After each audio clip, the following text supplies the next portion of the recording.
Hello friends, இன்னைக்கு நம்ம பார்க்க போற படம் இயக்குனர் ஸ்ரீ செந்தில் இயக்கி நடிகர் பரத் நடித்து வெளிவந்த காளிதாஸ் 2 மூவி பத்தி தான் பார்க்க போறோம். 2019இல் வெளிவந்த காளிதாஸ் 1 ஒரு நல்ல சைக்கலாஜிக்கல் த்ரில்லர் படம், மக்களிடையே நல்ல வரவேற்பும் பெற்றிருந்தது. இதன் தொடர்ச்சியாக இயக்குனர் ஸ்ரீ செந்தில் காளிதாஸ் 2 படத்தை எப்படி கையாண்டிருக்கிறார் என்பதை பார்ப்போம். காளிதாஸ் 2 இந்த படத்தோட ஒன்லைன் ஸ்டோரி என்னவா, ஒரு அபார்ட்மெண்டில் நடக்கும் கொலை. இதன் பின்னணி என்ன, இந்த கொலையை யார் பண்ணா என்பதுதான் இந்த படத்தின் ஒன்லைன் ஸ்டோரி.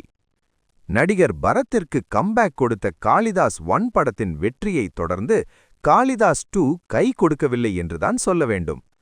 படத்தின் முதல் 15 நிமிடங்கள் என்னதான் சொல்ல வர்றாங்க என்று நினைக்க வைக்கிறது.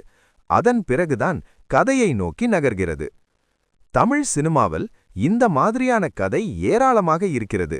புதுமை என்ற பெயரில் பழைய கதையை தான் எடுத்து வைத்திருக்கிறார்கள். ஃபர்ஸ்ட் ஹாஃப் ஒரு விதமா நல்ல ஸ்கிரீன் பிளே கொண்டு எங்கேஜிங்கா போகுது. பட் செகண்ட் ஹாஃப் ட்விஸ்ட் என்ற பெயரில் வரும் காட்சிகள் அனைத்தும் நமக்கு பிரெடிக்ஷன் தான்.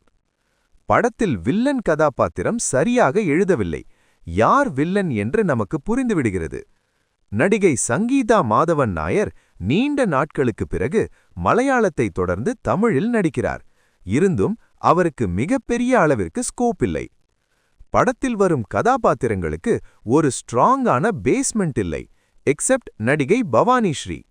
ஆக்டிங், இவரின் நடிப்பு பரத்திற்கே டஃப் கொடுக்கிறது. மொத்தத்தில் காளிதாஸ் ரொம்பவும் எக்ஸ்பெக்ட் பண்ணி பார்க்கும் அளவிற்கு இல்லை. ஜஸ்ட் ஒரு நார்மல் கிரைம் த்ரில்லர் மூவி மாதிரி தான் இருக்கும். இந்த ரிவ்யூ பிடித்திருந்தால் லைக், ஷேர் மற்றும் சப்ஸ்கிரைப் பண்ணுங்க. வேற ஒரு மூவியோட ரிவ்யூல சந்திப்போம். பாய்.